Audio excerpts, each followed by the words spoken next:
Subscribe to our channel and press the bell icon to never miss an update. Join the only official Telegram channel of RAU'S IAS Study Circle to get relevant material and important updates. Hello everyone and welcome to Daily News Simplified, your one-stop solution to detailed analysis of current affairs which are published in the daily edition of the Hindu newspaper. Articles dated 3rd of February 2022 are listed on your screen, and the timestamping for these articles is already given in the description box. So let us begin with the first article for the day. Now here is the question for weekly answer writing practice. The question says, startup sector has opened many new avenues for industrial growth in India. However, it still suffers from various limitations. Comment. This question should be answered in 250 words. Once you finish your answer, you can submit it on the ELEARN platform of RAU'S IAS and get it evaluated by the dedicated team of evaluators at RAU'S IAS. This answer should be submitted before Saturday to get it evaluated as early as possible. This article was published on page 7 of Delhi edition Hindu newspaper and talks about the recent initiative taken by the union government in its budget, where the government has increased the overall capital expenditure, which is highest in the last 19 years. And this has been seen as a biggest boost given to the economy from the perspective of employment generation. Now, government has created an aura of increasing the capital expenditure in order to boost those sectors which require the capital through the perspective of investment. And through its own budget allocation, government is looking forward to create backward and forward linkages as far as employment generation in the country is concerned. Government has increased the overall allocation or extra funds towards the capital expenditure to boost the employment in the country. If we go through the data and the suggestions which were provided by the different reports, we will find that yes, there is a high degree of unemployment in the country, as well as there is a shifting towards more formalization and reduction in the female employment across the nation.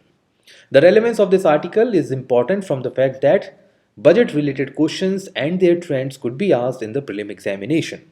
From the mains perspective, it is important for your General Studies Paper 3 under the heading of growth and development, including the employment. And it is also part of the context to the government budgeting. So today we'll discuss about every possible detail of this article which is relevant for your UPSC preparation. We'll also look into the capital expenditure, its composition and its recent data. We'll look into what is the relationship between capital expenditure and employment generation, and also some of the limitation of capital expenditure in generating the employment in the country. And lastly, we will also look into some of the way forwards in this regard. As per the article, there were two different suggestions or reports which were given. The first one was the International Labour Organization's data, and the second one was the Center for Monitoring Indian Economy, which is a civil society or an NGO working towards collecting the economic data. As per the ILO data, the employment to population ratio in the country has reduced from 55% in 2005 to 43% in 2020. It simply means that from the entire population of India, which is around 135 crores right now, 43% of the people are employed. Well, in absolute term, it must have increased based on the population parameters, but yes, it has reduced, and the highest reduction was seen in the women employment, which was around 28% under the NSSO 66th round. So there is a quantum jump in the reduction of the women employment in the country, and which is a very grave signature as far as employment is concerned. As far as the comparison with the other countries is concerned, still the poor countries or the small countries such as Bangladesh and Vietnam, whose GDP is quite smaller than that of India, the employment generation or employment to population ratio in these countries is close to 52 and 73%. On the other hand, China, which has more population than India and also 5 times more the GDP, even this country has 63% of its employment level to the population ratio. So the signs which are appearing in India is very dismal and should be considered by the policymakers. CMIE data, on the other hand, shows that over 1 crore people lost their jobs only in the manufacturing sector in last 5 years. And despite the fact that India's startup sector and MSME sector has produced remarkable growth in the last 7-8 years. So, most of the data shows that there is more formalization and organization of the employment. On the other hand, the rising number of employment and the income by single member of the family has reduced the employment by other members. For instance, if the male counterpart in the family is earning more, then that will not force the female counterpart to go for finding alternate employment. And also the data provided by the periodic labor force survey, which we have already discussed in the previous DNSs, this year's budget has increased the capital expenditure in the productive assets. And productive assets here basically includes your infrastructure and manufacturing sector. So in this regard, the government has decided to increase its sustainable investment in roads, railways, freight corridor, power, renewable energy, along with other initiatives such as production linked incentive to provide boosting effect to the manufacturing in the country. This will not only increase or draw attention towards the private sector investment, it will attract the private sector investment. It will also bring boost to the manufacturing sector, thereby creating more jobs and sustainable growth for long term. Now the real question is, what is capital expenditure that government is talking about? From the perspective of UPSC, that too from the prelims perspective, it is important for the student to understand what capital expenditure is all about. Well, capital expenditure or capex is first part of the capital budget. Capital budget has two components. First being the capital expenditure, the second being capital receipts. Now, capital expenditure, as it is part of this discussion, it is the money which is spent by the government. So this is the basic definition given by the government as well as the finance ministry. So this is the money which is spent by the government on developing machinery, equipments, health facilities, education and other sectors. Here, whatever government is spending on creating the fixed assets which are feasible and which are sustainable in long term. And all these assets are created to provide better returns and profits or dividend in the future. Now, if government is spending more on creating the health infrastructure through the capital expenditure, what they are expecting? Well, they are expecting dividends from the upcoming generation, the human capital formation. In this year's budget, what we have seen that this is how the capital expenditure is categorized. As you can see, the capital expenditure from the central government included establishment, central sector schemes and other central expenditure. And all other categories have one or the other form of capital expenditures. So all categories which are mentioned here have one form or the other type of capital spendings. So as you can see over here, the second column shows the capital spending. The highest capital spending of the government is going towards the public sector undertakings, as you can see from this table. And the lowest one goes towards creating the capital expenditure in the central sponsored scheme.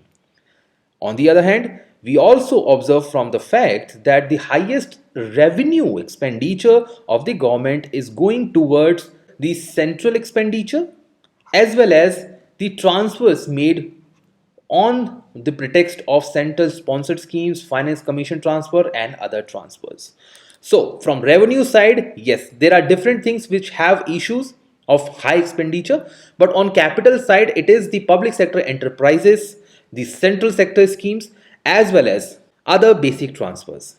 So the capital expenditure of the government include any expending or any spending which is acquired on creating the fixed assets. So for instance, government is providing a new factory to, let's say, Indian Railways, or upgrading the existing asset, creating a new airport, creating a new seaport, or repairing the existing asset, and lastly the repayment of loan. So these are the broad classification of the capital expenditure of the government. On the other hand, as we have discussed, the second part of the capital budget is capital receipts. So these are the basic three forms of capital receipts. First include the loan which are raised by the government. because these loans will be repaid along with the interest. The second one is the disinvestment receipts. That is, if government today sells a particular company, recently government has sold a stake in Air India. So that money will go into the disinvestment receipts. And lastly, the recovery of the loans from states or from the union territory that government has already paid previously. So all these will come under the capital receipt. The capital expenditure and the capital receipts will together form the capital budget. Most of the time, the receipts are lower than the expenditure, hence it remains mostly in the negative form. So government has to borrow more because of this capital budget deficit. Now, the question arises that why capital expenditure is more important than the revenue expenditure. First of all, revenue expenditure is just 1 year. So salaries made to the central government employees is a monthly thing, is a yearly thing. On the other hand, if a government creates the airport or it creates a seaport or the infrastructure such as roads, highways, that is going to create a multiplier effect for a longer period of time. Hence, most of the economists often recommend the government to have more spending on the capital budget rather than the revenue budget. And in fact, the government has been rationalizing its own revenue budget through rationalizing the subsidy payment it is making. The relevance of the capital expenditure is that higher capital expenditure means more investment by the government in the infrastructure, which will definitely create the rapid economic growth. And this is the objective which was mentioned in the budget this year also. Capital expenditure also provides money to those areas where normally the private sector do not spend much. So if government does not build road, nobody will ever be. In the past experience, it was observed that India's overall growth rate was low in those decades where the capital expenditure on physical and social infrastructure was low. So, from this entire discussion, we come to know that capital expenditure is extremely important for a developing country like India. Now, coming to how capital expenditure can create jobs in the country. Well, first of all, capital expenditure creates the fixed assets, which are long term and which are sustainable. More fixed asset means more job creation. So, a particular highway not only provide the labor employment when it was building, but the highway will also generate the employment, the establishment of restaurants, petrol pumps, and whatnot across both the sites. So, it creates long term job opportunities. The second one being it provides long term job creation. So a factory which was set up on a, let's say, an industrial unit created by the government will provide long term manufacturing employment.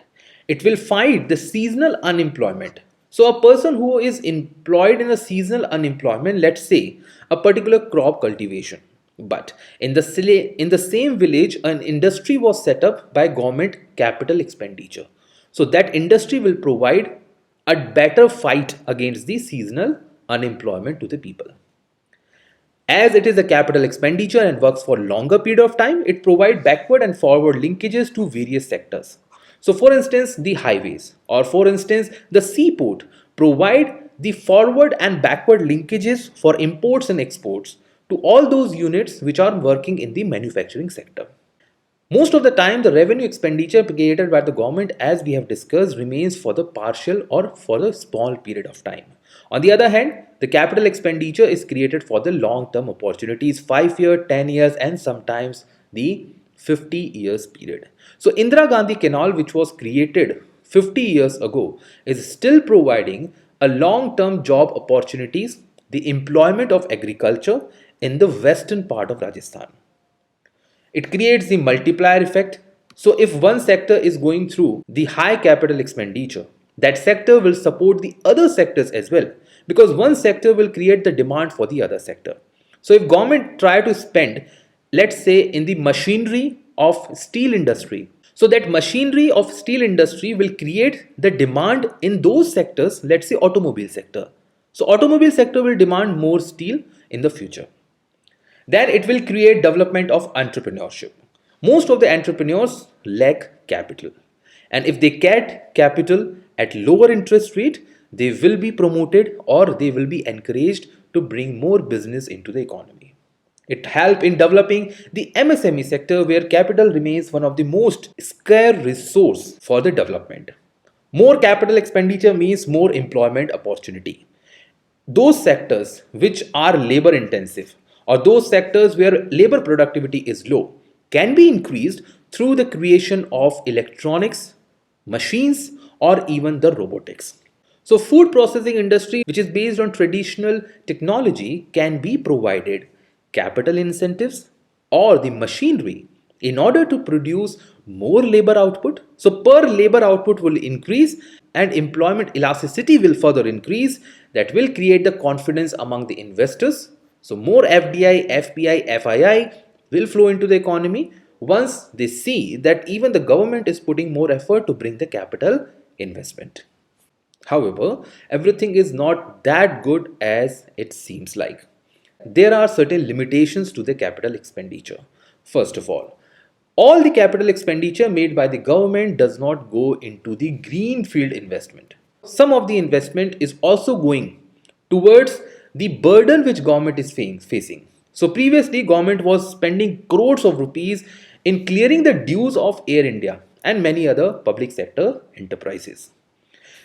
Most of the capital expenditure of the government neglects certain areas like education in the rural areas or the healthcare and the urban infrastructure. Over the past years, through the trends of the budget, it was observed that higher capital expenditure and poor capital receipt have shown a good amount of fiscal deficit. More fiscal deficit means more financing of the deficit that crowd out the private investment and increase the rate of interest in the economy. Government's own reports, first of all, the report made by the Niti Aayog as well as the reports of Ministry of Housing and Urban Development has provided the insight that funds allocated toward the infrastructure development are not utilized in the timely fashion. That has increased and inflated the price of the project and overall cost, causing the impact in the exchequer of the union government. Then comes the issues related to the acquisition of land, contract enforcement, policy stability and other, which creates the hindrance to the proper implementation of capital expenditure in the country. So what should we do? Well, these are the possible way forwards that you can write if a question on the capital expenditure and its impact on the employment is asked. So first of all, sustain investment in those areas which are more employment generating and which are sustainable. This includes manufacturing and value added services. Then also focusing on small businesses and jobs which are more productive. Government has to reduce the wasteful spending. They have to provide productive asset allocation. It means focusing on those areas which have higher returns and requires less infusion of the capital. Government can also create the expenditure commission or expenditure ayog in order to oversee or regulate the proper capital spending across the nation. They can also bring or create the fiscal council as it was suggested by NK Singh panel. This council will provide the regulatory mechanism and look into the misuse of capital expenditure across the nation. Government can also encourage the overall borrowings, including FDI, FPI, and external commercial borrowings by the private enterprises so that government itself can reduce the overall capital expenditure. And lastly, government should focus on bringing cooperative federalism, where they should bring most of the states in order to create the employment through capital expenditure. As central government provide large amount of capital expenditure to the states for the creation of assets. So, central and state can come together to bring more efficiency in the capital expenditure which they are utilizing. With this discussion in place, let us now move to the next article for the day. This article of the Hindu newspaper was published on page 8 and talks about the recent controversy where the opposition in the parliament tried to bring the amendment in the president speech or the president address made to the joint sitting of the parliament before the budget session. As the budget session is the first session of the government or of this year, according to the constitution, the president is bound to give the address to showcase the important policies, status, and success of his government. So, from the perspective of UPSC and from the perspective of prelims examination, as this topic of president address is highly expected in this year's prelim examination. So, from prelims as well as the mains examination, this article is extremely important. So, today we'll read about all the possible dimensions of motion of thanks in the parliament, role of the government, role of the president, and the role of different houses and different proceedings. So, motion of thanks. So, as you can see, the duration or the time when motion of thanks is brought. Well, it is brought after the president's address. Now, president address is guided by Article 87, Clause 1 and Clause 2 of the Indian Constitution. So, soon after, president give the address. And this address is given to the joint sitting. I repeat, it is given to the joint sitting of both the houses. So, president is not bound to go to each house and give the address.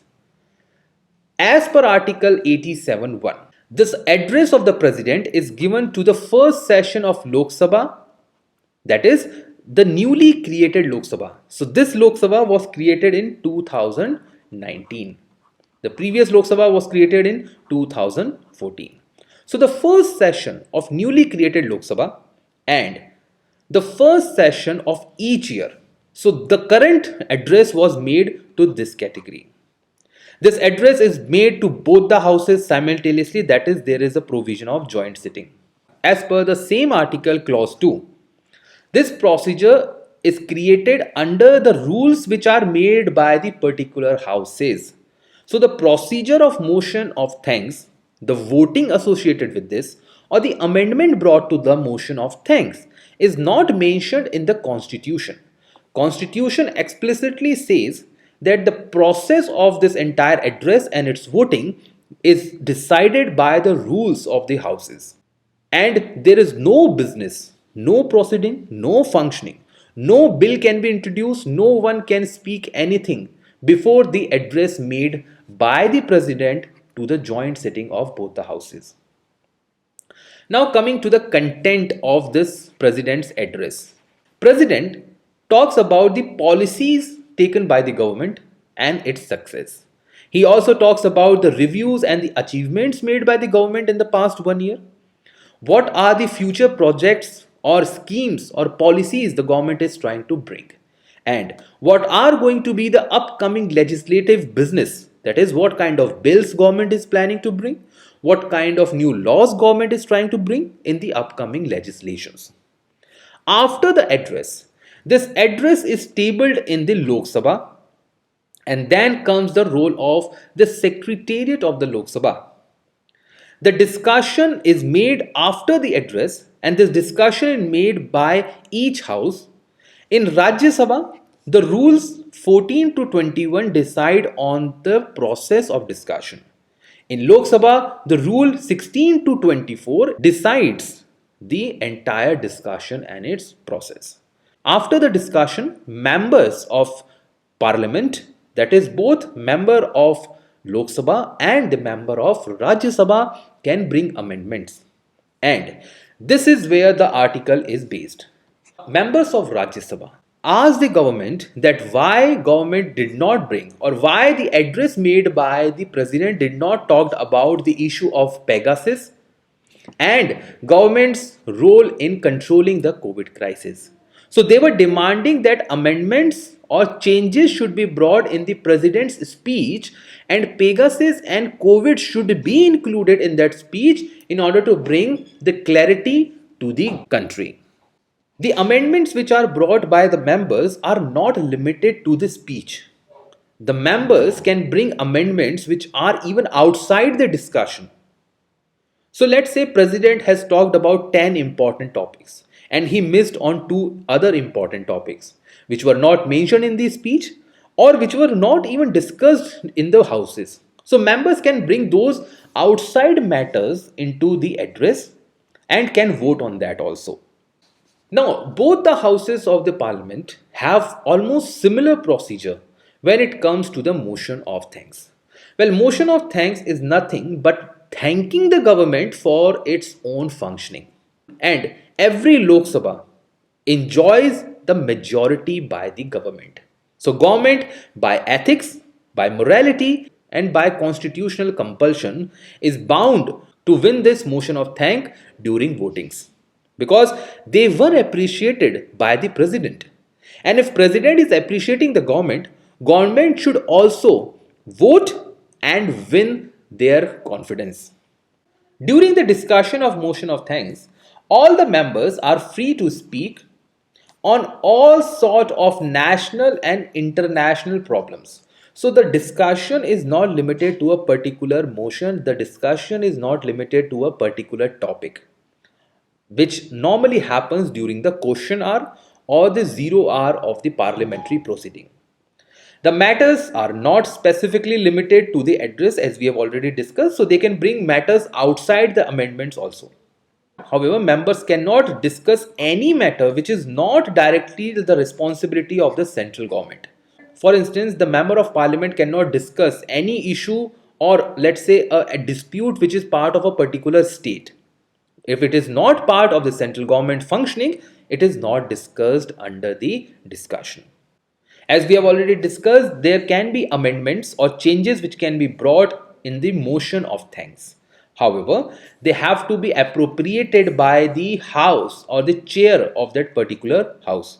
Speaker in Lok Sabha, chairman in Rajya Sabha. Speaker and chairman respectively in their houses have right to reject a particular amendment, and this is what was done by the chairman, who is Venkaiah Naidu, the Vice President of India in Rajya Sabha. Every discussion to the motion of thank is allocated 4 to 5 days. This motion of thank is proposed by a particular member of parliament who is known as the proposer, and this proposer is selected by the Prime Minister. So the Prime Minister will select the proposer who is a member of parliament, and that member of parliament will put the motion of thanks for the discussion. Once the discussion is completed, it is put to amendments. And during this process, Prime Minister or any other minister appointed by him provide a reply to the houses of the parliament. And after these two processes, it is put to vote and either it is adopted or rejected. If motion of thank is not passed, that is, it is not accepted in Lok Sabha, it amounts to the defeat of the government as it reflects the lack of majority of the government on the floor of the house. Simply means that government through the president has represented its policies. President has spoken on the behalf of the government as he is the executive head. And if government fails to pass its own policies in the house where it enjoys the majority, then it is a moral defeat of the government. However, in the constitutional terms, it is only called as defeat of the government and nothing else. So this is how the entire motion of thank functions in Lok Sabha and Rajya Sabha. For this, you should remember the provisions of Article 87, which is extremely important and could be asked in the upcoming prelim examination. With this discussion, let us now move to the next article for the day. This article was published on page 8 of Delhi edition Hindu newspaper and talks about the recent allocation made by the government towards the upliftment of children and women in the country. The empowerment and protection of women and children, who constitute almost 67.7% population of the country. And children here means anyone below the age of 18. So, people below the age of 18 and women constitute 67.7% of India's population. And their empowerment and protection is important through the safe and secure environment in order to bring the sustainable and equitable development to not only these people but to the overall country as a whole. To achieve this objective, Union government through its budget has raised focus to three different umbrella schemes which are known as Mission Poshan 2.0, Mission Shakti and Mission Vasalya. Now, a curious mind should think that why these schemes are known by the prefix of mission. Why government is saying they want this to happen in a mission mode? So what is this mission mode? And why it is so important for the government to club these schemes under the certain umbrella schemes? The relevance of this article is from the fact that in prelims, UPSC can ask on government schemes. In the mains examination, this topic is relevant for your GS paper 2 under the welfare schemes of the vulnerable section where children and women are important. Most of the schemes target the hunger, hence it is also related to the issues of hunger and others. Now coming to what is mission mode. Well, according to different websites of the government, mission mode implies the projects that have clearly defined their objectives, scopes and their implementation timelines and their specific goals. And they also have the measurable outcomes and service level. So let's say they are talking about Poshan Abhiyan. So this Poshan Abhiyan has clear objectives that they are going to reduce the malnutrition in the country. They have specific timelines which is close to 2024 and 25. They have specific measurable outcomes in form of infant mortality rate, the nutrition level, wasting, stunting and others.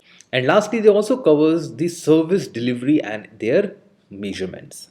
So this is what mission mode is all about. So you may often hear about that a particular scheme of the government, a particular plan of the government has shifted towards the mission mode. And this is what a mission mode is all about.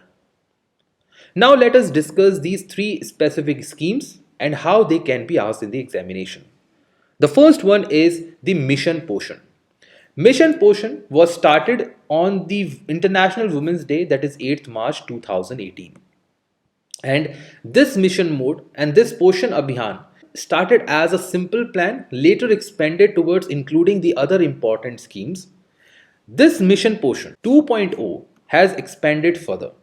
It is an integrated nutritional support program where the government provide the nutritional support, that is food which is nutritious, to children, adolescent girl, pregnant women and lactating women.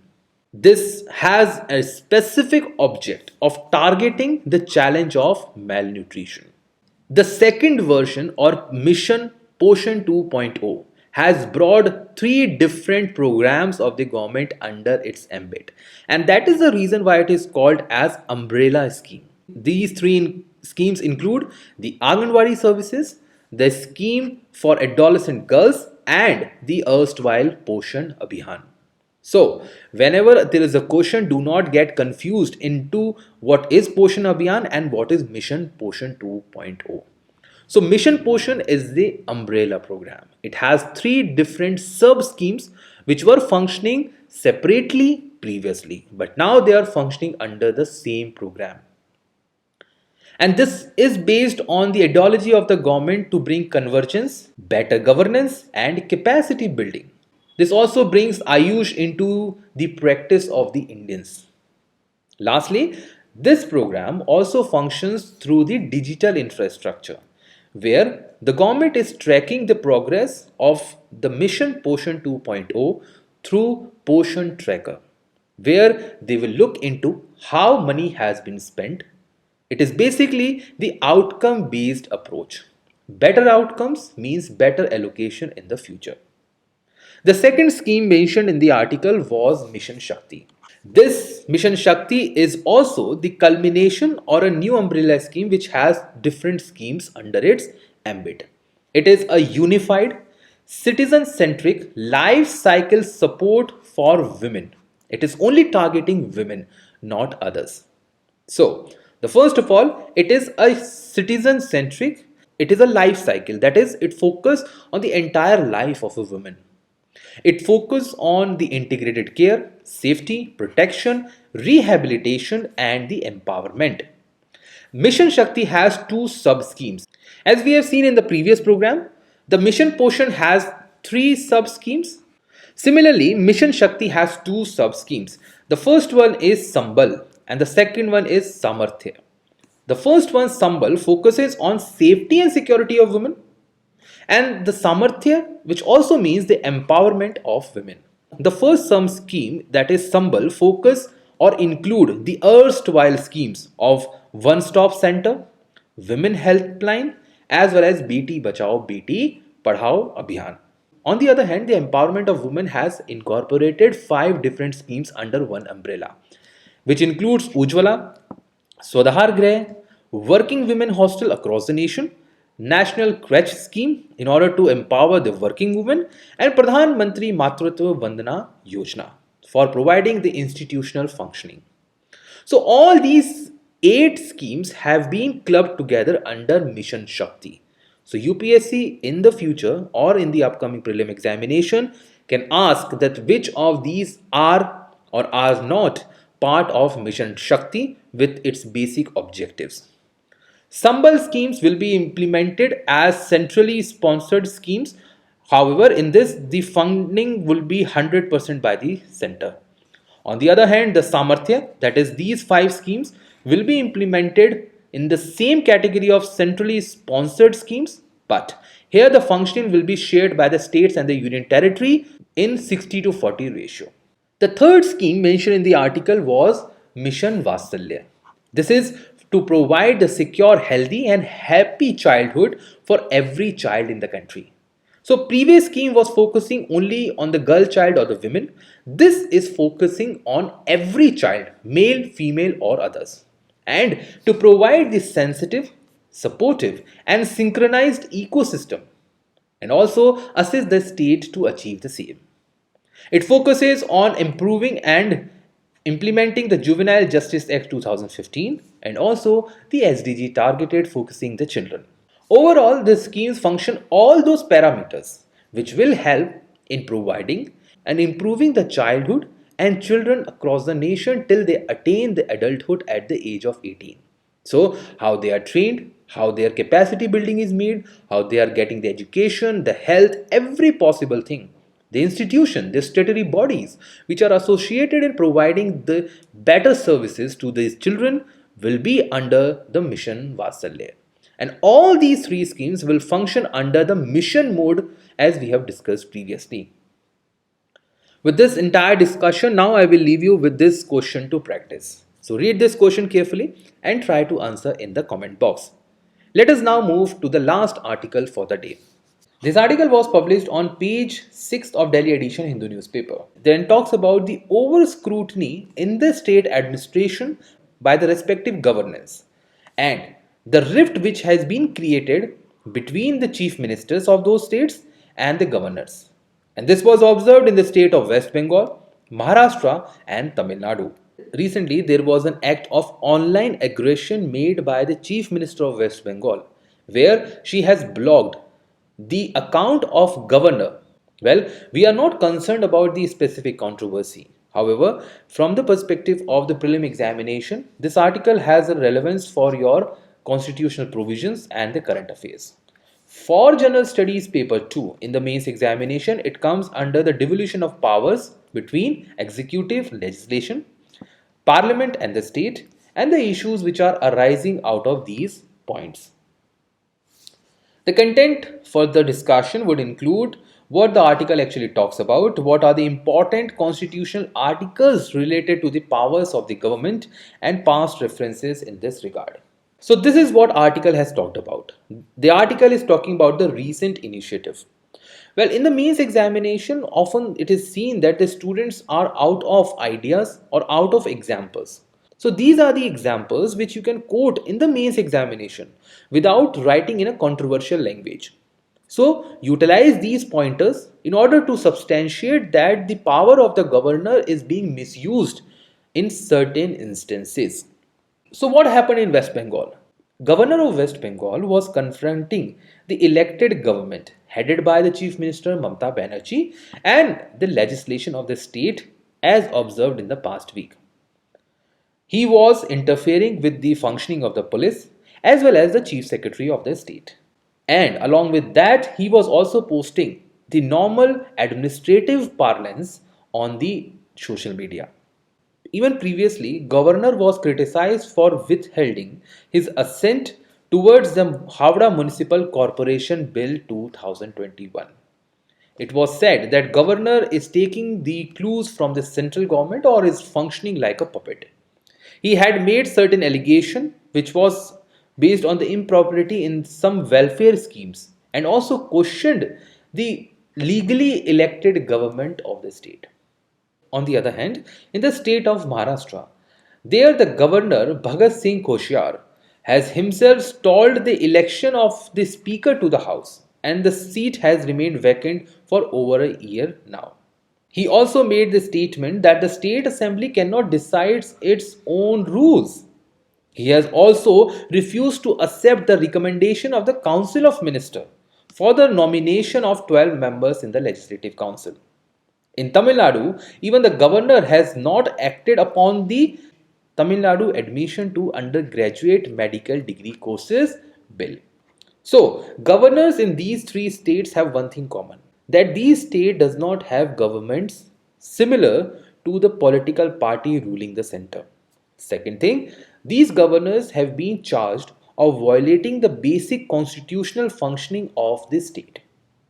Hence, the functioning of the governor, like ever before, has again come to the picture and has brought in the forefront that there is a need to bring amendment or the changes in the functioning of the governor in the state. From the constitutional perspective, it is important for the person preparing for the UPSC to know these particular articles and their provisions. So UPSC in the prelim examination can ask whether these particular pointers or provisions are mentioned in the constitution or not. So let's revise these articles specifically. Article 153 says that there shall be a governor for each state, or one governor can be there for two or more states. That is, governor can share the power in similar manner. He is appointed by the president and remain as a nominee to the central government. He is not elected, he is not acted as a representative but as a nominee of the central government. So the term which is used here is nominee. He provides dual role in the state government. First, he is the constitutional head. So this post of the governor is not any other government job. He is a constitutional head and is bound by the aid and advice of the Council of Ministers in the particular state. However, this advice is not as extreme as the advice given to the president. So the discretionary powers of the governor is more than the discretionary power enjoyed by the president. He also acts as a vital link between the union government and the state government under the Indian Federation. Article 157 and 158 specifically provide for the eligibility for the post of the governor. Under Article 161, he can grant pardon, reprieve and others. There is a specific Council of Ministers headed by the Chief Minister which is responsible for aid and advice to the government. However, he may take, as we have discussed, certain decision at his own discretion. This is mentioned under Article 163. Article 164 provides that Chief Minister is appointed by the governor, but here governor cannot use his own discretion as far as there is a majority enjoyed by the political party of a particular Chief Minister. He can assent, withhold his assent, or reserve the bill for the president consideration mentioned in the state legislation, and this is part of Article 200. And last important article with respect to governor is Article 213, which says that governor can promulgate an ordinance, which is like a temporary law, under certain circumstances in the state assembly. So all these articles are extremely important. So whatever may be your source of study, you should remember these articles by heart. And they may be asked in the prelim examination, or you can write these articles to substantiate your arguments in the mains examination as well. Now coming to the article itself. This article or the content of this article has thoroughly been discussed in the DNS dated 10th of January 2022. So I believe most of you have already watched that video. If not, link is provided in the description box so that you can go and watch all the important aspects discussed in this particular DNS, which also includes the discretionary powers and their misuses by the governor in the country. With this discussion in place, now I will leave you with question of the day.